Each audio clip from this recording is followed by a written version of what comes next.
Les presento la conferenciante de hoy. Tenemos el honor de contar con doña Catherine Whistler, conservadora y responsable de la colección de pinturas, dibujos y textiles del Departamento de Arte Occidental del Ashmolean Museo de la Universidad de Oxford, institución en la que también ejerce su actividad docente como profesora de Historia del Arte. Está doctorada por la Universidad de Irlanda y es una de las mayores especialistas en la pintura italiana y española del siglo XVIII, concretamente en los Tiepolo. Entre sus campos de investigación también se encuentran otros temas de interés como el arte y la cultura brasileña o Leonardo da Vinci.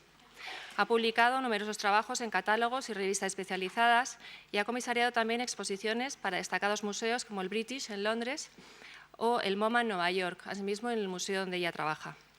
Además de su importante labor docente y científica, durante los últimos años ha estado inmersa en el proceso de reestructuración de las colecciones y ampliación del Museo de Oxford donde trabaja, por lo que le agradecemos sinceramente que aceptara participar en este curso a pesar de este trabajo y venir a impartir su conferencia que tratará sobre Giambattista Tiepolo y el siglo de las luces. Muchas gracias. Bueno. Giambattista Tiepolo has often been viewed as an artist who was tied to the world of the Ancien Régime. There he is. And whose allegorical paintings, such as this bozzetto in the Prado, mark the end of the Baroque age. He has been represented in modern studies as a conservative artist, happy to work with outdated conventions, and concerned above all with decorative effects, with those very Venetian features. He has been represented in modern studies as a conservative artist. ¿Es mejor? Sí. Happy to work with outdated conventions and concerned above all with decorative effects, with those very Venetian features of rich colour and pleasing illusionism. The fact that Tiepolo's altarpieces at Aranjuez were removed and replaced with paintings by Anton Raphael Mengs and his followers was interpreted in the past as the rejection of a traditional and outdated style. By these standards, my title, Giambattista Tiepolo and the Enlightenment, seems to be a contradiction in terms. Today, I want to propose some possible ways of viewing Tiepolo's art in the context of the European Enlightenment. I would like to suggest that many of the values of the Enlightenment are found in Tiepolo's way of thinking, and that at times his art successfully embodies these values. The qualities that we associate with quintessentially Enlightenment figures, such as Voltaire or Diderot, include, above all, curiosity and skepticism. The Enlightenment was an age of exploration, observation, and questioning, an age characterized by the rapidly expanding knowledge of the natural world, of geography, and of other cultures beyond the local and familiar. It was also an age of optimism, with a sense of the possibility of progress and of reform, coupled with a belief in the power of rational thought and action. In fact, the project of the great Encyclopédie by Diderot and d'Alembert stands as a monument to this optimism and rationality, with its aim of gathering, understanding, and disseminating all possible kinds of knowledge. The Enlightenment was also an age when religious beliefs and practices were challenged, when superstition and hypocrisy were identified and condemned, and when religious institutions were contested and reformed. Giambattista Tiepolo grew up with the 18th century in the Serenissima Repubblica of Venice, a state that was no longer a great European power, whose political importance steadily declined during his lifetime, as we can see from our historical standpoint. But at the time, the city of Venice was one of the largest in Europe. And here is a glimpse of the busy piazzetta in a painting by Luca Carlevaris of the mid-1720s. Venice was a center of commerce and shipbuilding, of printing and publishing, and its economy was also fueled by international tourism. The Serenissima was admired by political commentators abroad, especially in Britain, as an enduringly successful system of government. As a young boy from a poor background, Giambattista had to make his own way in the world. he was lucky to be placed in the studio of Gregorio Lazzarini, a successful artist with an international network of clients. In his early career, Giambattista worked for the rising middle classes, for Venetian merchants and apothecaries, for entrepreneurs such as Domenico Lovisa, for wealthy publishers such as Giovanni Battista Baglioni. He also worked for rich mercantile families who had recently entered the Venetian nobility, such as the Zenobio family. Alvise Zenobio commissioned an ambitious series of history paintings from the young Tiepolo about 1718 or so, including this painting in the Prado. During the same period, Tiepolo worked in the household of one of the most ancient and prominent noble families, that of Giovanni Cornaer, who had been elected Doge of Venice in 1709.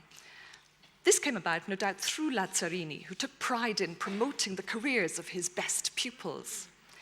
In the Ca Cornaer, Tiepolo painted family portraits and decorative works, but above all, he was able to acquaint himself with a major art collection of Old Master and modern paintings. Another opportunity to expand his horizons came when he was taken up by the intellectual Scipione Maffei in Verona. Giambattista was invited in 1724 to make drawings after the antique. These drawings appeared in Maffei's erudite publication, Verona Illustrata. This experience of working closely with antique sculpture was invaluable, not only in providing Tiepolo with a new vocabulary for history paintings. The opportunity of studying and handling antiquities in collections in Verona, such as the rich Bevilacqua collection, or those belonging to Maffei himself, was an extraordinary one. It gave Tiepolo an imaginative empathy with fragmentary antique remains, which was to bear fruit in drawings, etchings, and paintings all his life. We see this in the series of large-scale Roman history paintings commissioned by the Dolfin family for the grand reception room of their family palace in Venice in 1726 to 29. Here you see the triumph of Marius. We see it too in many quick sketches in pen or in chalk of all'antica details that Tiepolo made throughout his career. The visual language of Baroque allegorical decoration was still enormously fashionable in 18th century Europe. But in Venice itself, there were few opportunities for commissions in fresco, since the traditional decor consisted of carved wooden ceilings with gilded ornament, sometimes inset with shaped canvases. This is seen on a large scale, for example, in rooms in the Palazzo Ducale in Venice, here visualized by Francesco Guardi. For instance, Giambattista's first opportunity to paint in fresco in Venice itself did not come until about 1725, when he was commissioned by the distinguished lawyer Tommaso Sandi to decorate a reception room in his renovated palace at Sant'Angelo. Here is Tiepolo's ceiling fresco, celebrating the power of eloquence, a dynamic and dramatically lit composition, which includes some unusual scenes, such as Amphion building the walls of Thebes with his lyre. Recently, this commission has been connected with the writings of the philosopher Giambattista Vico, whose ideas on the history of mythology and of natural laws were making a particular impact in Venice in this period. Now, no one, I hope, would suggest that Tiepolo was reading the philosophical works of Vico. Instead, the way that the artist animated the learned iconography with power and with passion here illustrates his rare capacity to respond freshly and creatively to his patrons' demands. It was outside Venice, in Lombardy and the Veneto, that Tiepolo was able to become a decorative artist of European fame. In the course of 10 years, in the 1730s, he essentially immersed himself in the visual language and conventions of allegory and mythology and made them completely his own. He received a series of commissions from wealthy patrons who were prominent in literary academies and who had scientific and intellectual interests. In late 1729, perhaps through the influence of Scipione Maffei, his old friend, He was invited to the Palazzo Arquinto in Milan to decorate the apartments planned by Carlo Arquinto for the wedding of his son Filippo to Giulia Borromea. This marked the union of two powerful families. Sadly, the fresco decoration, 5 different ceiling paintings, has been lost, but Tiepolo's ideas can be traced through drawings and oil sketches such as this one. He had to work closely with Arquinto's learned librarian, Filippo Argelati, and indeed the largest ceiling was the library. The theme was the triumph of the arts and sciences, and this and the other ceilings were populated with classical deities and allegorical figures. The success of Tiepolo's fresco decoration in Milan opened up new avenues. One important commission from Count Niccolò Loschi allowed him to explore the conventions of personification, long immortalized by Cesare Ripa. The new Villa Loschi near Vicenza marked a great moment in family history, the bestowal of a title of nobility from the Serenissima in 1729. The erudite Count wished to celebrate his family's talents and aspirations in the decorous, poetic language of allegory. Loschi had to wait a while for the busy artist to be available, but the work went ahead in the summer of 1734.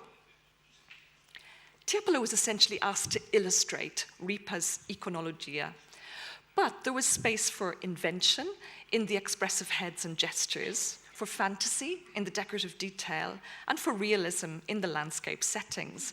And here you can see 2 powerful personifications of valor and liberality.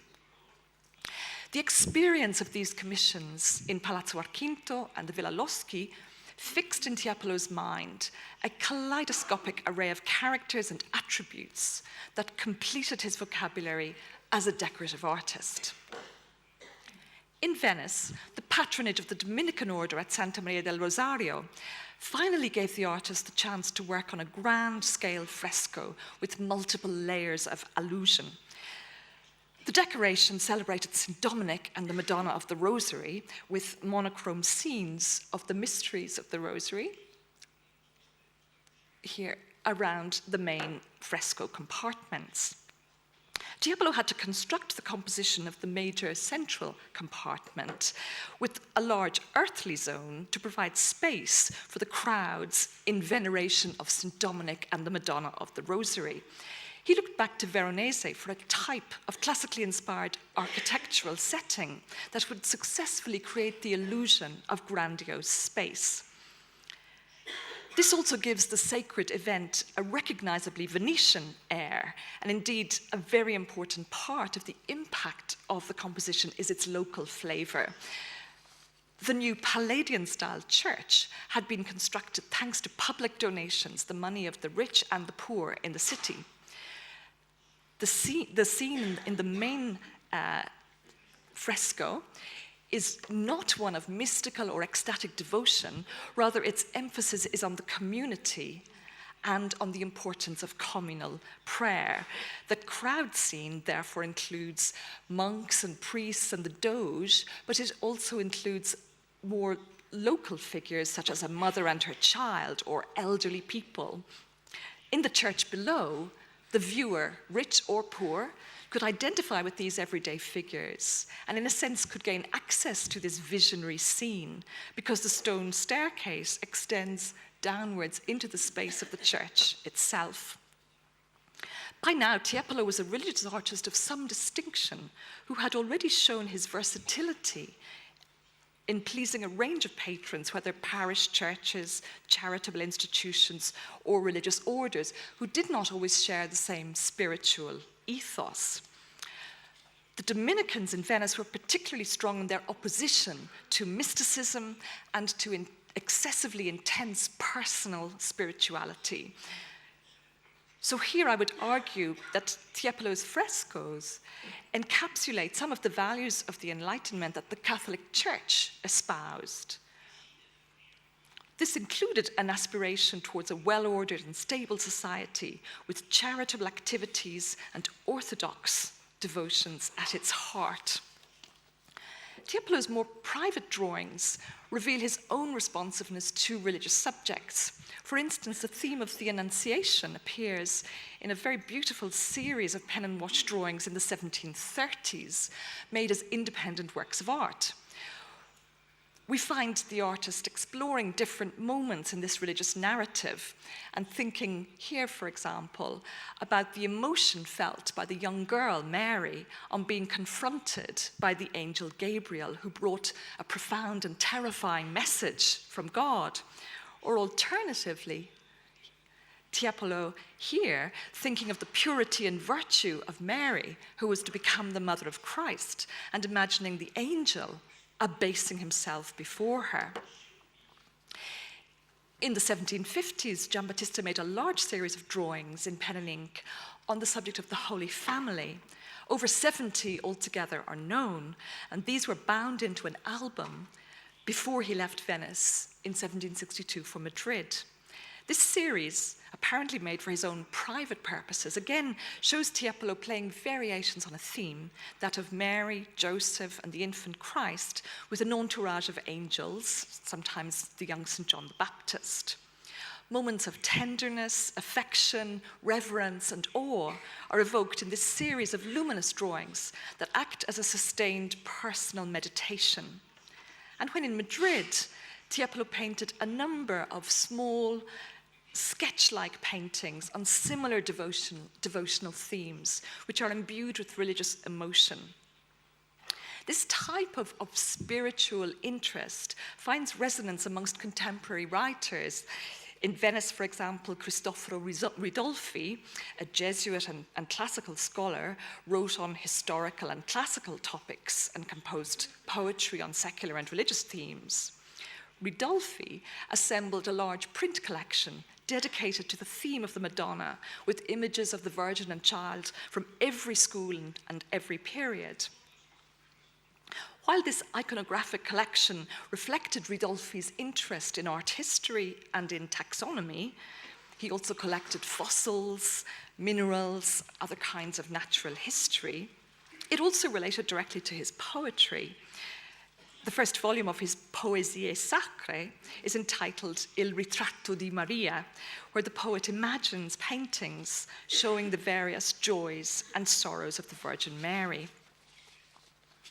With religious themes, Tiepolo's imagination was also fired by concepts of sacred beauty. His angels, in particular, are subjects for creative exploration, whether in the sensuous and radiant figures in the Education of the Virgin altarpiece of 1732, or the noble, ideal beauty of the angel in the San Pasqual altarpiece for Aranjuez, painted in Spain. Tiepolo's essentially poetic response to angelic beauty is absolutely in harmony with contemporary piety, as expressed, for example, in the meditation of St. Louis Gonzaga on angels, which was written in the 18th century and was very, very popular. And I quote, "Now my soul contemplate the beauty of these heavenly citizens. Oh, how graceful, how pure, how beloved are these blessed spirits." Tiepolo returned to Milan in 1740 for a hugely ambitious fresco project, an enormous gallery at the Palazzo Clerici. This was for Giorgio Clerici, the grandson of his earlier patron, Carlo Arquinto. It is in this project that we find Tiepolo rounding out his vocabulary of allegorical and mythological figures, evolving a new decorative repertoire, and infusing the Baroque tradition that he had inherited with a new modernity.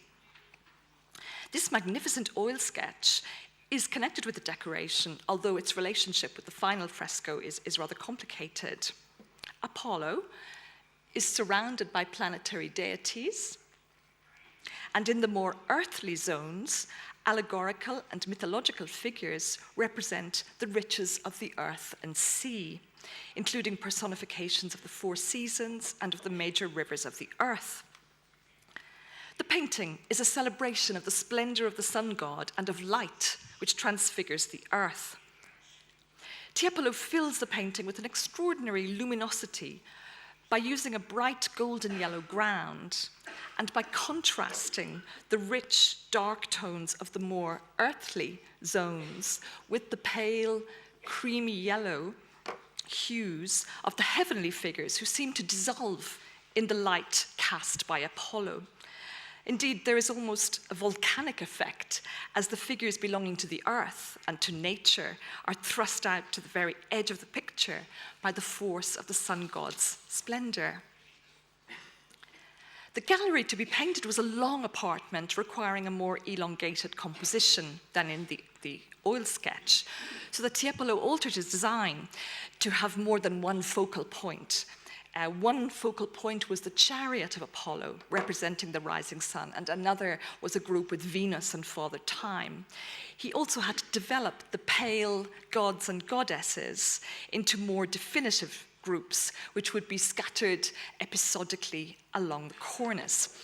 So essentially, he adapted his composition to the successive viewpoints of the visitor walking through the gallery. Viewers could admire the celebration of the light brought by Apollo to the natural, geographical, and by extension, intellectual life of the world. We should recall that at this time, many Enlightenment writers used metaphors of light overcoming darkness, the light of reason and intellectual inquiry, defeating the darkness of ignorance, superstition, and tyranny.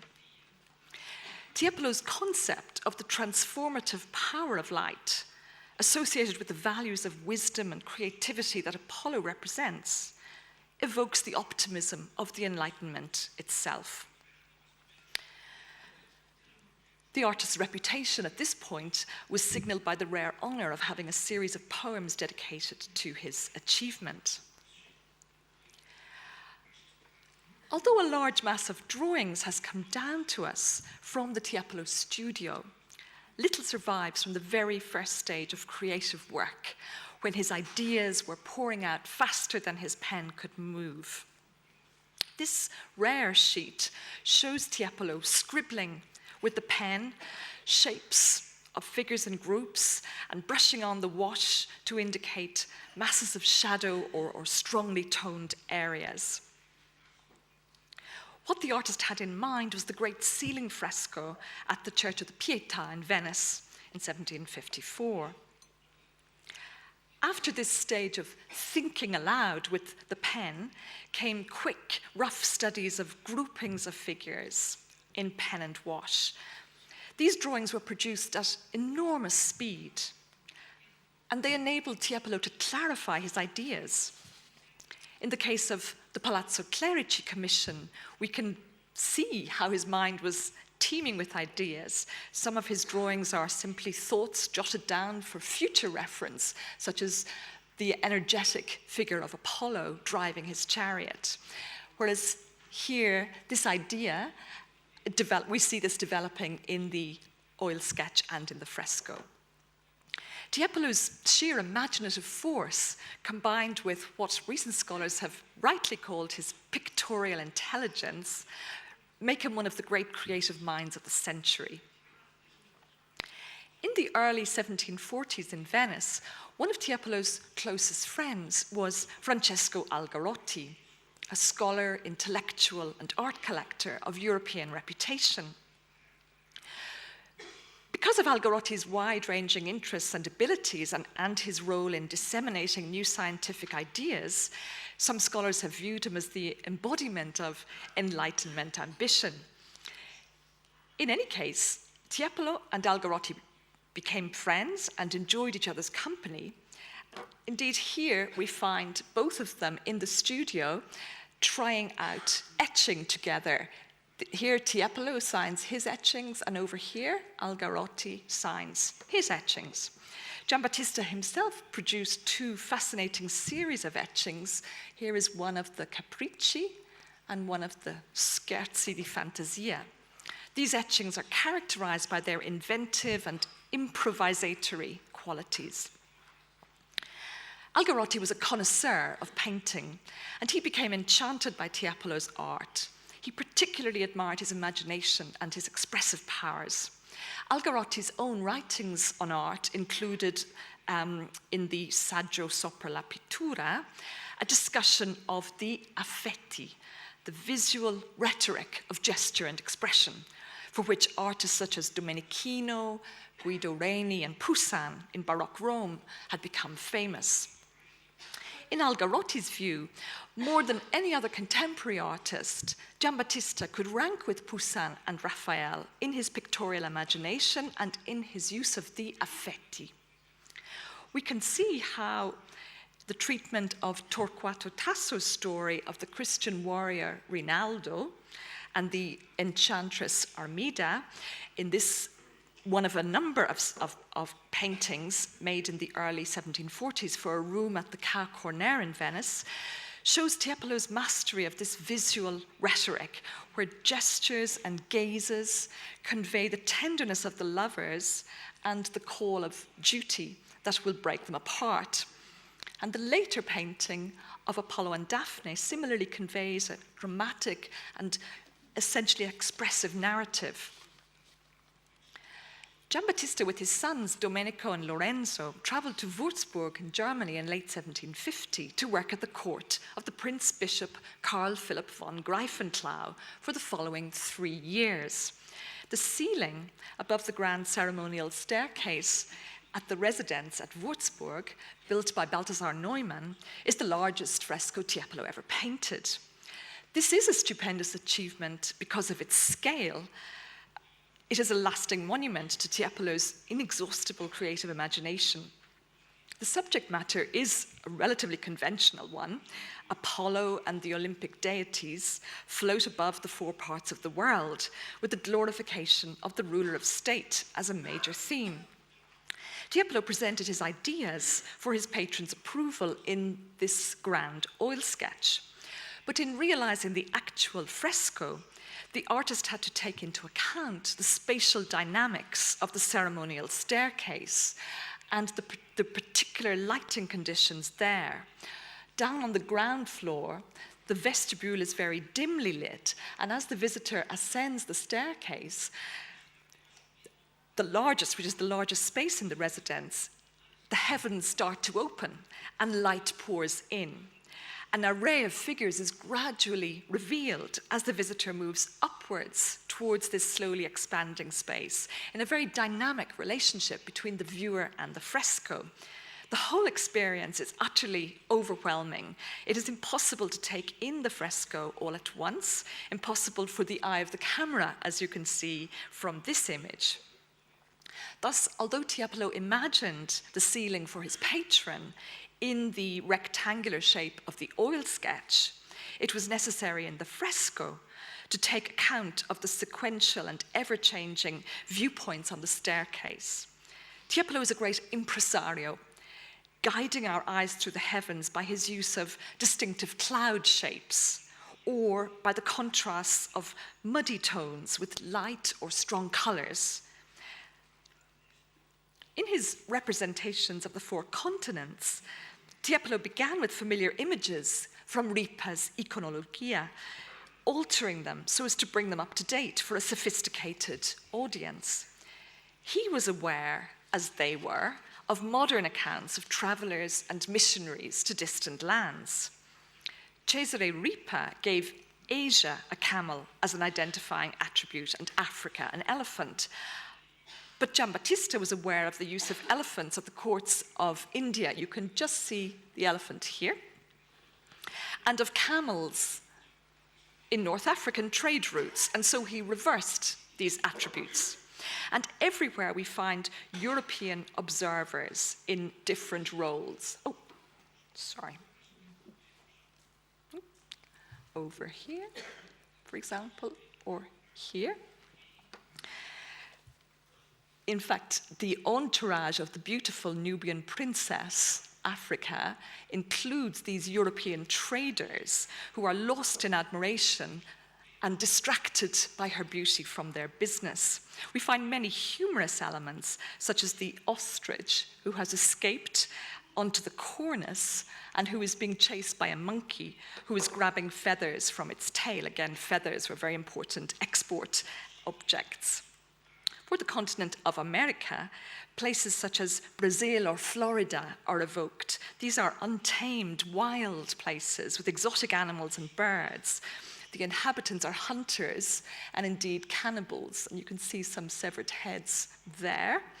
And Tiepolo humorously inserts a contemporary figure of a traveling artist with his portfolio who very rapidly removes himself from this dangerous space. Europe is presented as the queen of the arts of architecture, painting, sculpture, and music. Painting, over here, has been working on a portrait of the Prince Bishop, Greifenklau, which has been really stolen from her easel by Fame and Virtue, who have lifted it and taken it off into the skies. And you can see the heraldic emblem of the griffin, the Greifen, clinging onto the frame. So again, this is Giambattista very playfully subverting standard conventions with these quite irreverent but amusing details. Some scholars in the past have viewed Tiepolo as pandering to the worst kind of fantasies of absolutist rulers in creating this kind of extraordinary allegory of power and fame. But it's extremely unlikely that the court at Würzburg took the idea of the apotheosis of the Prince Bishop seriously. This was simply part of the familiar rhetoric of courtly art as seen in late Baroque palace decoration throughout Europe. At Würzburg, the courtiers instead would have appreciated a different kind of apotheosis, Tiepolo's transformation of an architectural structure into a joyful, optimistic, and engaging piece of theatre. In the end, for a modern viewer, the apotheosis that we see is the glorification of colour and of light. The witty, playful spirit, the variety of detail, and the vividness of observation in the fresco are utterly typical of the age of the Enlightenment. In many ways, Giambattista's fresco testifies to the spirit of inquiry of the mid-18th century, to the humorous questioning of traditional conventions, and to the encyclopedic range of knowledge of the world now opening up for all. And beyond that, his art is one that necessarily involves the viewer, as it had done at the Palazzo Clerici and elsewhere. The viewer is mobile, even restless, actively engaged in constructing meaning and enjoying teasing out the significance of different episodes. This kind of relationship of artist and viewer is one that is essentially poetic, where the imagination is stimulated and interpretation is open-ended. But by the 1750s, criticisms had already come Tiepolo's way from writers who espoused naturalism instead of the more formal conventions in art.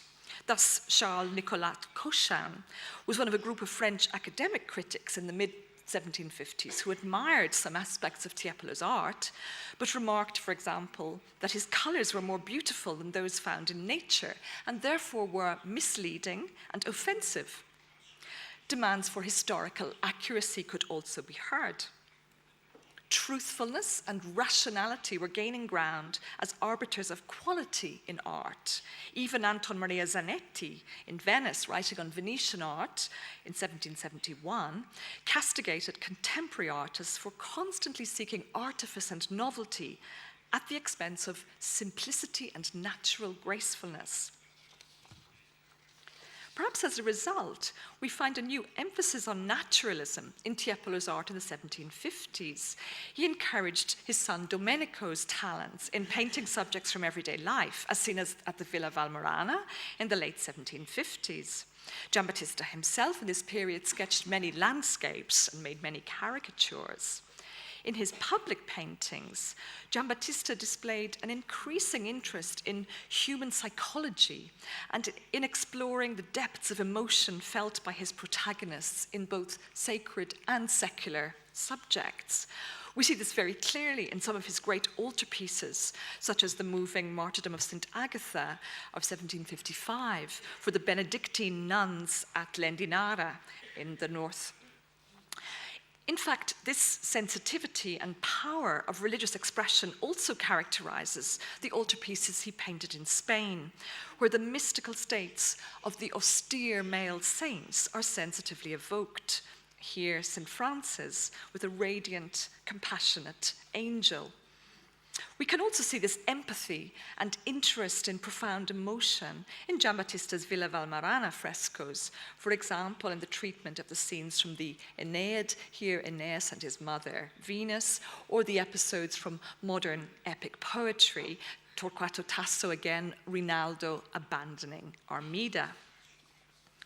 Tiepolo's genius was praised by Anton Maria Zanetti in Venice, who wrote that the artist with marvelous skill incorporated the sun itself into his paintings, as no other artist had done.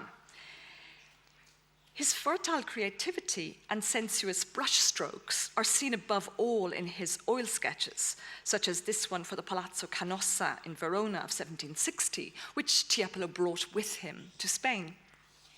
Another learned writer, Zaccaria Betti, wrote a poem in praise of Tiepolo's fresco at the Palazzo Canossa, comparing his art to un bel riso fiammeggiando, a flame-like smile, something radiant and warming. In Spain, there are echoes of this kind of imagery when Antonio Pons called attention to Tiepolo's fiery imagination, and later Juan Agustin Thean Bermudez elaborated further, describing Tiepolo's poetic imagination and astonishing fire that opened up new vistas. At the Royal Palace in Madrid, an intensive campaign was underway in the 1760s to finish the interior decoration. In fact, the palace must have resembled an informal academy, as different ceiling decorations were planned and painted by a range of artists: Anton Rafael Mengs, Antonio González Velázquez, Francisco Bayeu, Tiepolo, and his sons. It must have been fascinating for these artists to be able to view each other's bozzettos, drawings, and cartoons, to compare working methods, and to see the various frescoes taking shape. Tiepolo's speed of thought and action was soon appreciated. Although he had been invited specifically to paint the most important room in the palace, the throne room, Giambattista and his two sons were quickly involved in a variety of commissions for ceiling decoration. Here, for example, is Domenico's magnificent oil sketch for the Apotheosis of Hercules, which he painted in the dining room of the princes of the Asturias. Tiepolo also developed ideas for various ceilings in a series of oil sketches. Here, the Triumph of Aurora may have been an idea for the Queen's bedroom, where this subject was in fact painted by Anton Rafael Mengs. The types of subjects proposed for the ceilings of the various royal apartments were all familiar ones, drawing on the language of Baroque allegory and history painting. And the decoration of these rooms was to be equally lavish, with rich stucco work, embroidered silk wall hangings, colored marble floors, and magnificent arrays of Old Master paintings by Rubens, Velázquez, Titian, and many other superb works from the royal collection. Indeed, we find an international and cosmopolitan court style being established at the Palacio Nuevo in these years, with exquisite and lavish interior decor, such as that of the Sala de Gasparini. We can see that this rich setting is imaginatively evoked by Louis Paret in this fantasy painting of court life, where, interestingly, the ceiling fresco evokes the work of Tiepolo. In this particular context of an international court style, both Tiepolo and Mengs inevitably faced many constraints. Thus, we find Giambattista very actively seeking a new clarity in his compositions. The throne room, the most important one in the palace, is an immensely long, barrel-vaulted space with a relatively low ceiling, providing a difficult sight. No pictures or tapestries were to hang in this room, and this set it apart from other public rooms. Instead, its space was enriched by dark red velvet hangings, which were elaborately embroidered in gold, and it was magnified by enormous mirrors. Attention was thereby focused on the splendor of the throne itself and on the monarch.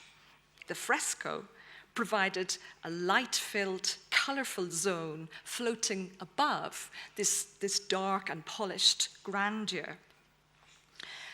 Again, rather like the Palazzo Clerici, visitors would make a ceremonial progress through the room. Thus, the ceiling, celebrating the triumph of Spain and the glory of its monarch, was designed for a cumulative effect with multiple viewpoints. Tiepolo's Modello, painted in Venice, was discussed in detail in the correspondence between the king's agent, Count Felice Gazzola, and the artist. The changes Tiepolo made in Madrid mainly involved accentuating the references to Spain, her provinces and dominions, but the projected depth of illusionism had to be slightly modified also in response to the demands of the site. The Spanish monarchy, enthroned with a castle and lion and flanked by the statues of Apollo and Minerva over here, is paid homage by various Olympian deities. The monarchy is blessed by every imaginable virtue, while surrounded by the riches of her dominions in Spain and overseas. But the central idea of the monarchy is presented in an almost visionary way, presiding rather mistily over the great globe of the earth. The more concrete and sharply delineated parts of the fresco are those of Spain's dominions and their wealth around the cornice, and above all, the references to Charles III, notably in the monument to princely glory, also in the banners, and so on. Tiepolo's fresco in the adjoining antechamera develops in a very explicit way from the throne room ceiling. In fact, we find one crucial element represented very clearly. Here, the central idea is that of the monarchy, its attributes, and its Olympian authority. This idea is presented before the visitor very lucidly.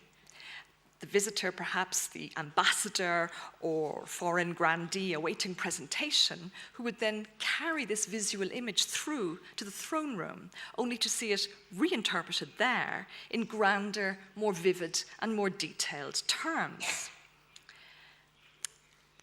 In these two related oil sketches, Tiepolo was exploring a complex idea for this important room. It was possible to give prominence in his composition either to the idea of the monarchy crowned by Mercury, or the monarchy favored by Apollo, but in a more crowded composition in this case. Here, of course, the Regia Solis, the enlightened rule of Carlos III, was being celebrated. But at this time, Tiepolo was working on the basis of an existing stucco framework which defined the field for the fresco. And he clearly found this constricting. So in late 1763, he asked for the stucco to be redesigned so as to expand the area for the painting. Thus, the final ceiling efficiently combines the major elements from both oil sketches. You have Jupiter from clouds of heavenly glory, sending Apollo and Mercury to bestow the scepter and the crown upon the Spanish monarchy, and Spain is enthroned with symbols of Castile and Leon, flanked by Minerva, and you have plenty of space for the four continents and the various allegories of virtue, which are further elaborations on the power and qualities of the monarchy. By contrast, we have two oil sketches also for the Salon de Guardias fresco, but these reveal the linear and chronological development of Tiepolo's ideas. Here is the first one. The subject of Venus presenting arms to her son Aeneas, who ascends to immortality, is appropriate for this ceremonial room in its references to military strength and achievements. Moreover, Aeneas had specific Spanish connotations. The Trojan hero was sent by the gods to Hesperia, the west, to found the Roman Empire, and Spanish scholars identified Hesperia with Spain. This oil sketch probably dates from when Tiepolo first received the commission, perhaps even in 1762. Here, Giambattista was thinking above all of Venus as the beautiful goddess of love, with her son Aeneas in the position of a supplicant. Tiepolo was probably recalling the ceiling canvases he painted for the Russian court between 1757 and 1759, which included the subject of the Triumph of Venus. And this sketch in the Prado relates to that commission. In fact, Tiepolo probably brought it with him to Spain. The large wolf, a reference to Rome, is also found in another of the Russian ceilings. But by the time Tiepolo came to paint the second oil sketch, the emphasis has changed. Aeneas is now more prominent, turning to face the viewer. He is surrounded by virtues who establish his heroic qualities. The forge of Vulcan is in a stronger position, and the message is a much more martial one. The zigzag movement of the composition is more pronounced, and in effect, this second sketch provided the blueprint for the final ceiling fresco, which was executed without much variation.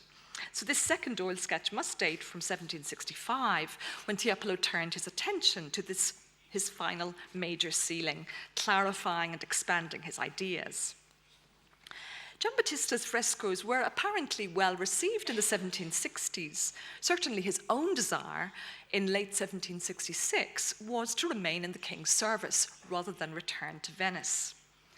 Court opinion was perhaps not immediately favorable to the frescoes of Anton Raphael Mengs. His biographer, José Nicolás d'Azara, relates that the apotheosis of Hercules was criticized for being, the one on the right, for being cold and inanimate in its composition. Of course, to some extent, the eyes of the courtiers had been educated by the painterly manner of Corrado Giaquinto. However, the art of Mengs, combined with the powerful impact of his publications, became increasingly important in Madrid during the 1770s. And Spanish intellectuals and reformers, like Antonio Pons and d'Azara, extolled both his rational classicism and his utter clarity. Essentially, the language of allegory, here the Chariot of Aurora, was still resonant and important, but in Mengs's art, it was grounded in rigorous scholarship and lucidity of presentation. His work, both religious and secular, abounds in allusions to the classical tradition in art and to the decorum and dignity of artists such as Raphael, Domenichino, or Guido Reni. Again, the Chariot of Aurora recalls a specific composition by Guido Reni.